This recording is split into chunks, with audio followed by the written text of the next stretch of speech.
Entrevista.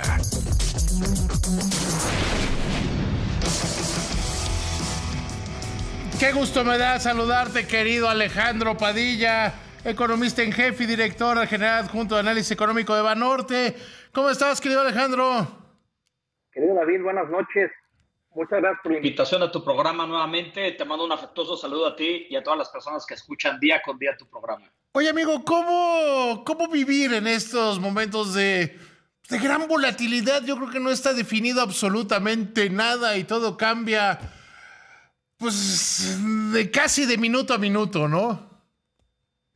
Estamos en tiempos bastante complicados, sobre todo en un contexto en el cual pues la política proteccionista del presidente Trump está generando grandes dudas sobre cómo va a ser la marcha de la economía en Estados Unidos y el mundo. Hoy en día está recobrando una gran fuerza esta narrativa sobre la estanflación, que para tu audiencia es esta combinación de muy bajo crecimiento económico y una inflación muy elevada. Y desafortunadamente, pues esta situación ha puesto en cautela a los inversionistas.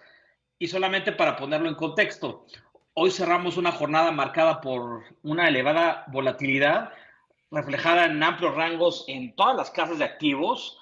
Las bolsas alrededor del mundo volvieron a registrar pérdidas, mientras que las tasas de interés de los bonos soberanos repuntaron con fuerza tras revertir ganancias iniciales. Y el protagonista de este entorno es la creciente incertidumbre en torno a la política arancelaria de Estados Unidos, que ha encendido las alertas en los mercados globales. A ver, desde tu perspectiva, Alejandro, ¿qué estás viendo? O sea, ¿qué crees que vaya a pasar? Porque ahorita el punto central es China le aplica aranceles, ahí sí son recíprocos. Donald Trump dice que le va a aplicar una arancel adicional del 50% si no los quitan mañana, que mañana es en algún momento, porque China ya es mañana. ¿Qué crees que vaya a pasar? Al final del día lo que vamos a estar viendo es que el presidente Trump va a tratar de presionar a los países con los que tiene el principal comercio internacional para tratar de negociar algunas cosas.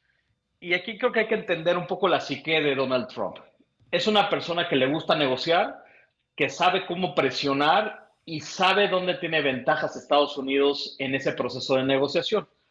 Entonces, en este sentido, yo lo que creo es que todavía vamos a mantener estas fuertes tensiones comerciales. De hecho, ya hoy mismo lo dijo, que ellos no planean cambiar su narrativa en torno al proteccionismo, los aranceles, estas presiones hacia los países con los cuales tienen un fuerte déficit comercial. Pero yo creo que el trasfondo de todo esto, mi querido David, tiene que ver con la parte fiscal. Porque Estados Unidos lo que está buscando es que dentro de un escenario en donde está muy apalancado, pueda tener un mejor margen de negociación con sus principales acreedores, por una parte, o por otra parte, generar condiciones para que las tasas de interés, especialmente de largo plazo, bajen y eso le permita tener un mayor grado de holgura. La otra es que también hay que recordar que con este tema de los aranceles, Trump tiene previsto que pudiera recaudar dinero que le permitirá tener ese espacio o margen fiscal más adelante para llevar a cabo ese estímulo que tanto le gusta y que le funcionó de manera adecuada en su primera presidencia. Entonces, contestando puntualmente tu pregunta, yo diría que todavía en el corto plazo veremos estos movimientos volátiles en donde no va a haber mucha claridad en torno a qué tanto está dispuesto Estados Unidos a negociar, pero pues, eventualmente yo creo que la lógica económica debería de imperar sobre pues, la estrategia política que tiene el presidente Trump hoy en día. Y esto creo que pone a México en un papel muy interesante porque al final del día a Estados Unidos, para poder competir contra China y los países asiáticos, va a requerir de las ventajas competitivas que tenemos nosotros. Entonces yo creo que de mediano plazo México puede salir bien parado, sobre todo después de que renegociemos el tratado comercial que tenemos hoy en día con Estados Unidos.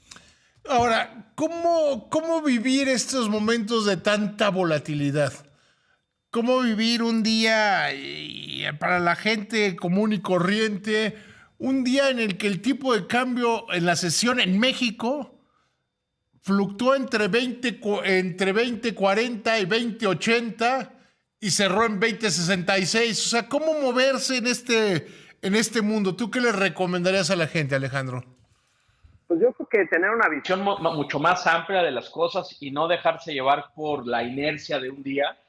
Esto, si recuerdas, lo platicamos la semana pasada, Sí, sí. en el día en el cual México tuvo una fuerte apreciación del tipo de cambio y ganancias muy importantes en el mercado accionario, que días después se fueron eliminando. Y yo creo que la misma narrativa que tuvimos en la entrevista pasada aplica ahorita. No nos podemos dejar llevar por el pánico, más bien tenemos que ser estratégicos, tenemos que pensar de qué manera podemos contener un poco esta volatilidad y probablemente eso implicará estrategias un poco más defensivas, ¿no? A ver, ahora, pero ¿cómo mantener la calma en este mercado cambiante? es muy complicado, David, Definitivamente, y sobre todo cuando lo vemos a la luz de otros periodos que han sido muy complicados en crisis anteriores, como fue la del COVID, la del 2008, 2009, etcétera, ¿no?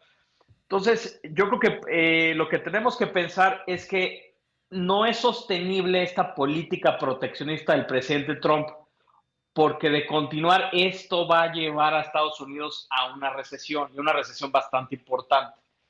Entonces, hay que pensar que a lo mejor en el corto plazo vamos a vivir esta volatilidad y hay que evitar entrar en acciones que no estén sustentadas por la razón, sino por el pánico, y más bien pensar que hacia adelante esto debería de acomodarse con una lógica económica.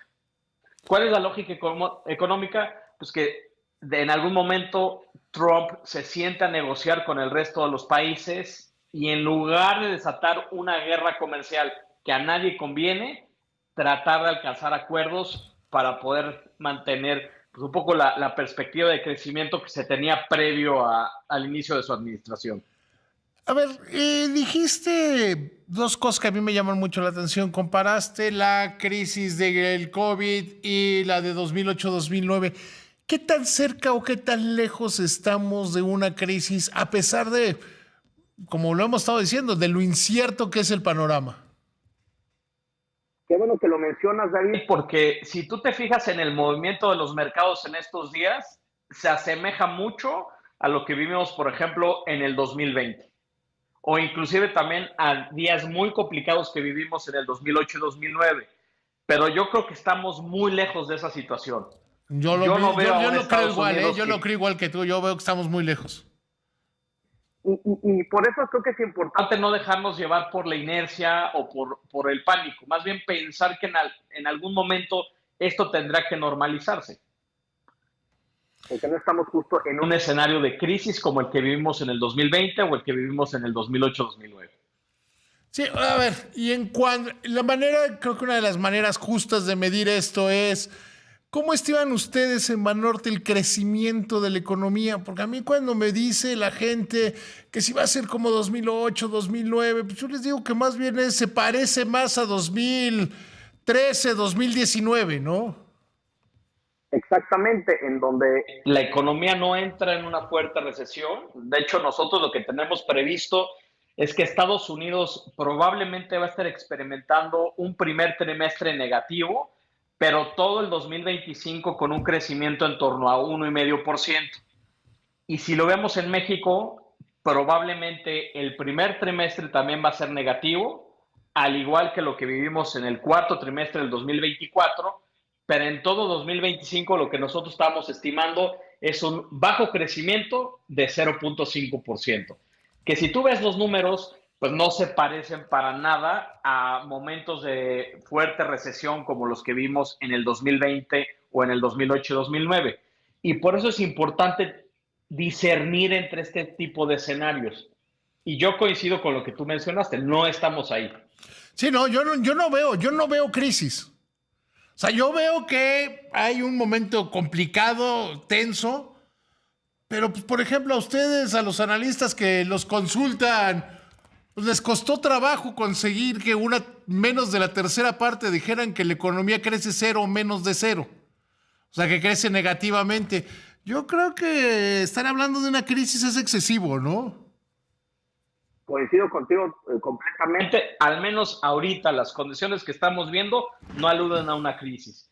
¿Y qué mejor manera de verlo que con los comentarios de Powell hace algunos días, que justo mencionó que la economía de Estados Unidos sigue mostrando señales relativamente buenas, que no hay una preocupación sobre un descarrilamiento de la economía norteamericana importante, pero que la inflación es, yo creo que es una de sus principales problemas. Y además, mira, lo que le preocupa al norteamericano promedio, no importando por quién votó, no son los mercados, es la visión de que la inflación va a seguir alta, ¿no? Y ese es uno de los factores que llevaron a Trump a la presidencia. Entonces, definitivamente, ese va a ser un punto crucial en lo que pueda suceder con las políticas de Trump hacia adelante. Querido Alejandro, te agradezco mucho por esta conversación. Que te vaya muy bien, amigo. Igualmente, querido David. Un fuerte abrazo a ti y a tu auditorio. Hasta luego.